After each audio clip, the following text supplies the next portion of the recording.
Depuis des millénaires, l'humanité est fascinée par l'invisible. Mythes et religions fourmillent de créatures surnaturelles, bienveillantes ou maléfiques. Parmi elles, les démons occupent une place à part, incarnant nos peurs les plus profondes et nos tentations les plus sombres. Iblis et Lucifer, figures centrales de l'islam et du christianisme, personnifient cette dualité entre le bien et le mal. Leur existence soulève des questions fondamentales sur la nature humaine, le libre arbitre et la lutte constante entre la lumière et les ténèbres. En explorant ces figures emblématiques, nous explorerons les origines du mal, les différentes interprétations qui leur sont attribuées et leur impact sur les cultures à travers l'histoire. Des textes sacrés aux mythes antiques, en passant par les croyances populaires, notre voyage nous mènera au cœur de l'énigme des démons. En examinant les similitudes et les différences entre Iblis et Lucifer, nous découvrirons comment ces figures ont évolué au fil du temps, reflétant les peurs et les aspirations des sociétés qui les ont créées. Dans la tradition islamique, Iblis n'est pas un ange déchu à l'origine. C'est un djinn, un être de feu, qui se distingue par sa piété et son savoir. Sa proximité avec Allah lui vaut une place d'honneur parmi les anges. Cependant, son orgueil le conduit à sa perte. Lorsque Dieu ordonne aux anges de se prosterner devant Adam, le premier homme, Iblis refuse. Il juge Adam inférieur, créé de terre, alors que lui est issu du feu. Cet acte de désobéissance provoque la colère divine. Iblis est banni du paradis et devient ainsi Shaitan, l'ennemi juré de Dieu et de l'humanité. Il se voue à la perdition des hommes, les tentant sans relâche et les éloignant du droit chemin. Dans le Coran, Iblis n'est pas une force opposée à Dieu. C'est un être doté du libre arbitre, responsable de ses actes et condamné pour sa rébellion. Iblis incarne le danger de l'orgueil et de la désobéissance, rappelant aux musulmans l'importance de l'humilité et de la soumission à la volonté divine. Lucifer, dans la tradition chrétienne, est un ange déchu, souvent associé à l'étoile du matin, d'où son nom qui signifie « porteur de lumière ». Avant sa chute, il était l'un des anges les plus beaux et les plus puissants, proche de Dieu. Son histoire est moins explicite dans la Bible que celle d'Iblis dans le Coran. On retrouve des allusions à sa rébellion dans certains passages, notamment dans le livre d'Isaïe. Il est décrit comme un être orgueilleux qui aspirait à s'élever au-dessus de Dieu. Cette ambition démesurée le conduit à sa perte. Il entraîne avec lui une partie des anges dans sa révolte contre Dieu. Vaincu par l'archange Michel, Lucifer est chassé du ciel et jeté dans les ténèbres. Dans la tradition chrétienne, Lucifer devient Satan, le diable, l'incarnation du mal absolu. Il est le tentateur qui pousse l'humanité au péché, le maître des enfers qui règne sur les âmes damnées. Issus d'histoires et d'origines distinctes, Iblis et Lucifer partagent des similitudes frappantes. Ils étaient tous deux des êtres célestes proches de Dieu, dotés d'une grande beauté et d'une puissance immense. Leur chute est provoquée par un même défaut, l'orgueil. Ils refusent de se soumettre à la volonté divine, aspirant à s'élever au-dessus de leurs conditions. Cette rébellion les conduit à leur perte et fait d'eux les ennemis de Dieu et de l'humanité. Cependant, leur rôle diverge dans les deux religions. Iblis reste un djinn, un être créé, tandis que Lucifer devient Satan, l'incarnation du mal absolu.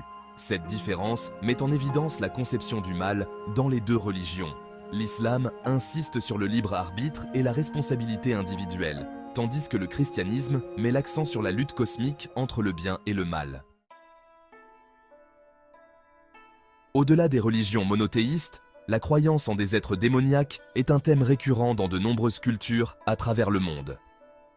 Des démons sumériens aux divinités grecques infernales, ces entités incarnent les forces obscures et dangereuses qui peuplent l'imaginaire collectif. Prenant des formes variées, ils reflètent les peurs et les croyances propres à chaque culture. Certains sont des esprits malveillants de la nature, d'autres des démons intérieurs qui nous poussent au vice et à la violence. Malgré leur diversité, ces figures démoniaques partagent des caractéristiques communes. Elles sont souvent associées à la mort, à la maladie, au chaos et à la destruction. Elles représentent les dangers qui menacent l'ordre du monde et la sécurité des hommes. L'étude de ces différentes figures démoniaques révèle la permanence de certaines peurs universelles.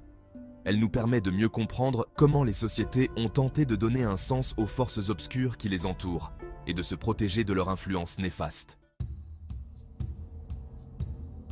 Berceau de l'écriture et de la civilisation urbaine, la Mésopotamie antique possédait un panthéon riche et complexe. Aux côtés de dieux protecteurs et bienveillants, on trouvait une multitude de démons et d'esprits malfaisants, reflétant la vision du monde de cette civilisation. Appelés Utuku en sumérien, ces démons étaient souvent perçus comme des forces chaotiques et destructrices. Ils pouvaient provoquer des maladies, des accidents, des catastrophes naturelles et même la mort.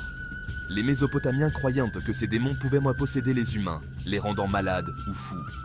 Des rituels d'exorcisme complexes étaient pratiqués par des prêtres spécialisés pour chasser ces entités maléfiques. La littérature mésopotamienne regorge d'histoires de démons et de héros qui les combattent.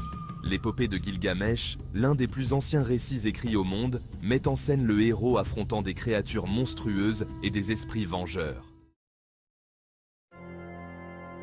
La mythologie grecque est peuplée de créatures fantastiques, mi-humaines, mi-animales, reflétant la richesse de l'imaginaire grec. Parmi elles, on trouve des divinités infernales, des monstres terrifiants et des esprits vengeurs.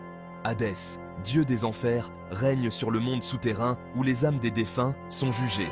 Il est souvent représenté avec son casque d'invisibilité et son chien à 3 têtes, Cerbère, gardien des portes des enfers. La mythologie grecque regorge également de monstres terrifiants, comme la gorgone méduse, dont le regard pétrifie, ou le minotaure, créature mi-homme mi-taureau enfermée dans le labyrinthe. Ces figures mythologiques, bien que perçues comme des divinités ou des monstres, partagent des caractéristiques communes avec les démons d'autres cultures. Elles incarnent les forces obscures et dangereuses qui menacent l'ordre du monde et la sécurité des hommes. Qu'il s'agisse d'Iblis, de Lucifer ou des démons des cultures antiques, les figures démoniaques ont eu un impact profond sur la culture, l'art et la littérature à travers les siècles. Elles ont inspiré des œuvres d'art majeures, des chefs-d'œuvre de la littérature, et continuent de fasciner et d'effrayer. Dans l'art religieux, elles servent souvent à illustrer la puissance du mal et la nécessité de la rédemption. Dans la littérature, elles permettent d'explorer les aspects les plus sombres de la nature humaine et de questionner la place de l'homme dans l'univers. Au-delà de l'art et de la littérature, ces figures continuent d'influencer nos peurs et nos superstitions. Elles nourrissent notre imaginaire et alimentent les débats sur la nature du bien et du mal. L'étude de ces figures démoniaques nous permet de mieux comprendre les peurs et les aspirations des sociétés qui les ont créées et de saisir la permanence de certains thèmes universels qui traversent les cultures et les époques. En dépit des progrès de la science et de la raison, la croyance en des êtres démoniaques persiste dans de nombreuses cultures à travers le monde. Que ces figures soient perçues comme des forces surnaturelles ou des représentations symboliques de nos peurs les plus profondes, elles continuent de fasciner et d'effrayer. L'étude d'Iblis, de Lucifer et des démons des cultures antiques nous permet de mieux comprendre la complexité de la nature humaine et la lutte constante entre le bien et le mal. Elle nous rappelle que l'homme a toujours cherché à donner un sens aux forces obscures qui l'entourent et à trouver des moyens de se protéger de leur influence néfaste. Les démons, en tant que figures symboliques, nous invitent à une réflexion profonde sur nos propres démons intérieurs, nos tentations et nos faiblesses. Ils nous rappellent que la lutte contre le mal est un combat permanent, à la fois individuel et collectif, et que la vigilance est de mise pour préserver l'ordre et l'harmonie du monde. En définitive, les démons, malgré leur nature effrayante, nous renvoient à notre propre humanité, à nos peurs, nos faiblesses et nos aspirations. Ils nous rappellent que la lumière et les ténèbres sont les deux faces d'une même réalité, et que la conscience de cette dualité est essentielle pour mieux comprendre le monde qui nous entoure et notre place en son sein.